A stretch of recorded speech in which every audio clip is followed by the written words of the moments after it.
مجھے عزت ملی ہے, مجھے پیار ملا ہے, مجھے پروٹوکول ملا ہے, ماشاء اللہ. مجھے مہمان نوازی میری کی گئی ہے. کیونکہ میں نے جب گھر سے سفر سٹارٹ کیا تھا, میں نے اللہ تعالیٰ کی بارگاہ میں یہ دعا کی تھی کہ یا اللہ میری جان مال میرا سب کچھ تیرے حوالے ہے, سبحان اللہ. میں تیری امان میں ہوں. میں ماں باپ کی دعائیں لے کر اور حضور کی ساری امت کی دعائیں لے کر نکلا ہوں. تو یا اللہ میں تیرے سپرد ہوں. تو الحمدللہ مجھے پورے سفر میں ایک کیڑی نے بھی نہیں کاٹا الحمدللہ. صحیح ماشاء اللہ. راستے میں آپ چونکہ اکیلے تھے, کسی قسم کا کوئی ڈر؟ یہ الحمدللہ راستے میں کسی قسم کی کوئی پرابلم نہیں ہوئی, کوئی مسئلہ نہیں ہوا. لیکن پاکستان کے اندر ایک مس ہیپ ہوا تھا میرے ساتھ. وہ یہ تھا کہ جسے ہم کالا جادو کہتے ہیں یا جی. ہپنوٹائز کرنا کہتے ہیں, یہ میرے ساتھ ہوا ہے الحمدللہ. انا للہ و انا الیہ راجعون. میں اس چیز پہ بلیو رکھتا تھا کیونکہ جو نظر رکھنا یا کالا جادو یہ تو اسلام میں بھی ہے کہ چیزیں, تو لیکن میں اپنے آپ کو سمجھتا تھا کہ میرے ساتھ یہ کبھی نہیں ہو سکتا. تو اس سفر میں ایون کہ اتنا دنیا کا سفر کیا اور محکمہ پولیس میں اتنی زندگی گزار چکا, تو مجھے آج تک نہیں سمجھ آیا وہ میرے ساتھ کیسے ہو گیا. تو راستے میں یہ ایک مس ہیپ ہوا تھا میرے ساتھ. ٹھیک. یعنی کہ اس سفر میں کوئی ایسا مسئلہ وغیرہ نہیں ہو, زیادہ تر ڈر خوف ہوتا ہے کہ میں اکیلا چاہ رہا ہوں, کوئی لوٹ نہ لے مجھے, ڈر خوف نہیں تھا, نہیں الحمدللہ ڈر خوف کوئی نہیں تھا. ایون کہ مجھے یہ بھی پتا تھا کہ اب میں جس سٹی سے میں نے ٹریول سٹارٹ کیا ہے یہاں سے کوئی 100 کلومیٹر تک بھی کچھ بھی نہیں آنا سوائے پہاڑ, ریگستان یا بالکل سنسان جگہ. مجھے علم ہوتا تھا کہ یہ آگے یہ چیز ہے, لیکن پھر بھی ایک چہرے پہ مسکراہٹ رہتی تھی, اطمینان رہتا تھا, کیونکہ مجھے میرا کامل یقین تھا کہ اللہ تعالیٰ مجھے راستے میں کھانا بھی دے گا, اللہ تعالیٰ مجھے راستے میں رہائش بھی دے گا, اللہ تعالیٰ مجھے ہر چیز سے نوازے گا. الحمدللہ لاہور سے لے کر مکہ المکرمہ تک ایک دن بھی ایسا نہیں آیا کہ جس دن میں نے یہ کہا ہو کہ یار میں کتنے پھنس گیا ہوں, یا میرے دل میں یہ آیا کہ یار میں نے یہ سفر کیوں شروع کر دیا. ہر دن یہ کہا کہ الحمدللہ. تھکاوٹ تو ہوتی ہوگی اچھی خاصی. پہلے 3 دن مجھے تھوڑی سی ہوئی تھی کیونکہ میں نے ٹریننگ پولیس کی ہوئی ہے, پاکستان آرمی نے کے جو تھے ہمارے جو انسٹرکٹرز تھے انہوں نے ٹریننگ ہماری اچھی خاصی رگڑا میں لگایا ہوا تھا. تو مجھے کرکٹ کا بھی شروع سے شوق تھا, کرکٹ بھی کھیلنی. اور جب میں نے یہ پیدل سفر سٹارٹ کرنا تھا, جب میں نے آپ کو بتایا کہ میں نے 5 سے 6 مہینے اس کے اوپر ریسرچ کی, تیاری کی, ان 6 مہینوں میں یہ کرتا تھا کہ میرا جو شولڈر بیگ تھا وہ میں پہن کے اس میں اینٹیں رکھتا تھا, اور وہ پہن کے میں ڈیوٹی سے گھر سے پیدل ڈیوٹی پہ جانا اور ادھر سے پیدل واپس آنا, تاکہ میری وہ جو میں وارم اپ ہو جاؤں, میری وہ تیاری ہو جائے, میری ایک جو ٹریننگ میری ہو جائے الحمدللہ. اس وجہ سے مجھے تھکاوٹ وغیرہ تو کوئی نہیں ہوئی. پہلے جو 2 سے 3 دن ہیں وہ پاؤں میں چھالے ضرور بن گئے تھے, لیکن جب لاہور سے تقریباً 80 یا 90 کلومیٹر کے بعد ایک علاقہ تھا پھول نگر, بائی پھرو بولتے ہیں ہم اس کو, اس علاقے میں جو لاسٹ چھالے بنے نا اس کے بعد مجھے الحمدللہ کوئی تھکاوٹ کوئی درد, مجھے جب بھی موسم چینج ہوتا ہے نا مجھے فلو لازمی ہوتا ہے, مجھے زکام نزلہ یا اس طرح کی چیز لازمی ہوتی ہے. لیکن الحمدللہ لاہور سے مکہ تک میں نے بہت سارے موسم دیکھے ہیں. فل سردی تھی جنوری میں, اور میں نے ریگستان ایران میں گرمی بھی دیکھی, سعودی عرب کی گرمی بھی میں نے دیکھی, میں نے ریت کے طوفان بھی میں نے اپنی داڑھی بھر جاتی تھی.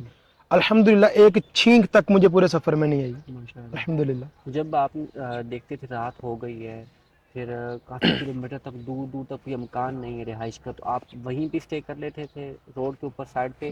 میں نے جو اپنی تیاری کی ہوئی تھی اس کے اندر میں نے لکھا ہوا تھا کہ آج میں سفر کہاں سے سٹارٹ کروں گا اور کہاں تک جاؤں گا, جہاں تک جاؤں گا وہاں پہ میری رہائش کا انتظام ہوگا. تو وہ میری کوشش ہوتی تھی کہ میں نے وہاں پہ ڈے لائٹ کے اندر پہنچنا ہی پہنچنا ہے, تاکہ راستے میں میرے ساتھ کسی قسم کی پریشانی کا سامنا نہ مجھے کرنا پڑے کہ یار میں نے وہاں پہ سٹے کرنا تھا, وہ تو بھی 10 کلومیٹر دور ہے, تو میں ابھی تک کدھر پہنچا ہوں. تو پھر میری جو سپیڈ ہوتی تھی یا میرا ریسٹ کا دورانیہ ہوتا تھا وہ میں اسی حساب سے مینیج کرتا تھا کہ آج میں اپنے نیکسٹ پوائنٹ پہ پہنچ جاؤں. البتہ ایران میں کچھ ایسے واقعات ہوئے ہیں کہ مجھے وہاں پہ فجر سے لے کر رات 11 بجے تک بھی چلنا پڑا ہے, کیونکہ آگے کچھ بھی نہیں آیا تھا, اور مجھے کچھ راتیں روڈ کے اوپر بھی گزارنی پڑی ہیں, خیمہ بھی لگانا پڑا ہے, سمندر کے کنارے بھی سونا پڑا ہے. تو الحمدللہ اس کو میں نے انجوائے کیا ہے, ایز اے ایڈونچر اس کو میں نے لیا ہے, اور اپنی زندگی کی ایک حسین یادوں کے طور پر ان کو میں نے کیپچر کیا ہے کہ یار یہ دوبارہ سفر نہیں ہوگا. کیونکہ ابھی بھی جب میں اپنی ویڈیوز دیکھتا ہوں تو میرے جو مجھے کپ کپی طاری ہو جاتی ہے کہ یار یہ سفر میں کر رہا تھا, اتنا لمبا سفر, اور ان راستوں سے میں گزر رہا تھا.